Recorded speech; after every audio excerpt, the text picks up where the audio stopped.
चले बढ़ते आगे और आपको बता दें, प्रधानमंत्री नरेंद्र मोदी ने कल अपने कार्यकाल के 12 साल पूरे होने पर एनडीए नेताओं को संबोधित किया। प्रधानमंत्री ने कहा कि भारत अब रुकने वाला नहीं है।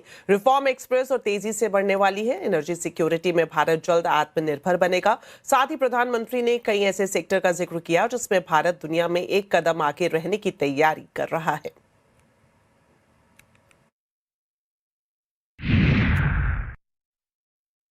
हमें 2047 के लक्ष्य को देखते हुए उस लक्ष्य को पूरा करने के लिए अपनी स्पीड को और बढ़ानी होगी। हमारा बेंचमार्क अब ये होना चाहिए कि बीते 12 वर्षों में जो स्पीड और स्केल हमारी रही है, उसको हम और अधिक बड़ा और व्यापक कैसे बना सके। अब हमें 500 गीगावाट रिन्यूएबल एनर्जी के टारगेट को जल्द से जल्द पूरा करना है।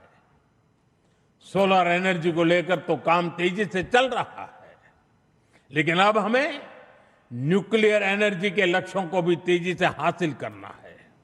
इसी तरह ग्रीन हाइड्रोजन और ग्रीन अमोनिया के मामले में भारत बहुत तेजी से काम कर रहा है।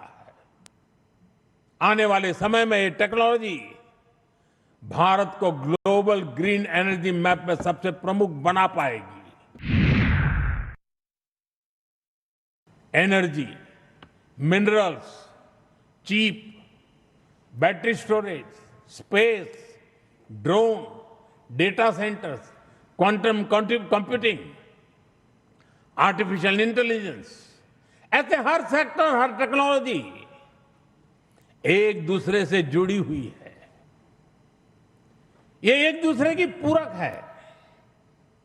भारत इनके लिए विदेशों पर निर्भर नहीं रह सकता।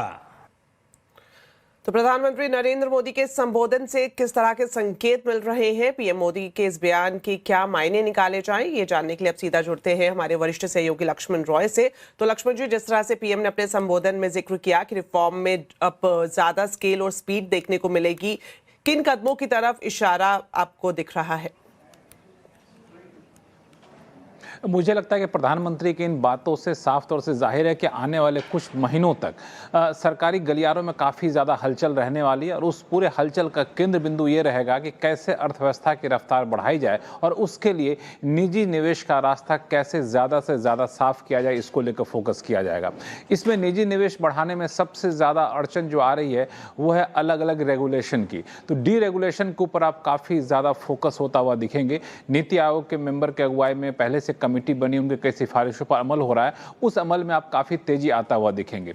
दूसरा, लेबर रिफॉर्म केंद्र सरकार पर तो हो गया है, लेकिन राज्य स्तर पर, स्थानीय स्तर पर इसके कैसे प्रभावशाली तरीके से उसको लागू किया जाए, इस पर ज्यादा फोकस रहेगा। नीतिगत तौर पर कहें तो एफडीआई रिफॉर्म, मुझे लगता है कि अभी भी कई सारे सेक्टर में एफडीआई की सीमा बढ़ाना, एफडीआई की शर्तें आसान करना, ऐसी चीजें होना बाकी है। पिछले कई महीनों में चर्चा भी हुई है, लेकिन अभी तक उस पर अंतिम फैसला नहीं हुआ है। तो वैसे कुछ फैसले आप आने वाले दिनों में देख सकते हैं। मिसाल के तौर पर बैंकों में एफडीआई की सीमा को बढ़ाने को लेकर के जो बात हो, बैंकों को और ज्यादा सुदृढ़ करने की जो बात हो, इन सब के अलावा एनर्जी पे सरकार का काफी ज्यादा फोकस रहने वाला है। चूंकि ईरान संकट के बाद सरकार ने जो एक सबक सीखा है, एनर्जी के मामले पर हमको आत्मनिर्भर होना है। तो आत्मनिर्भर होने के लिए हमें क्या करना चाहिए, रिन्यूएबल एनर्जी हो या फिर दूसरे जो स्रोत हैं, चाहे क्रूड ऑयल का हो, गैस का हो, कैसे कुछ भंडार बना कर रखा जाए, रिजर्व ज़्यादा किया जाता, कैसे हालात से निपटा जाए। एक और चीज़ मुझे लगता है सबसे ज़्यादा फोकस में रहने वाला वो ये है कि अलग अलग देशों के साथ, करीब 8 देशों के साथ जो फ्री ट्रेड एग्रीमेंट हो चुका है, उस फ्री ट्रेड एग्रीमेंट का फ़ायदा कैसे उठाए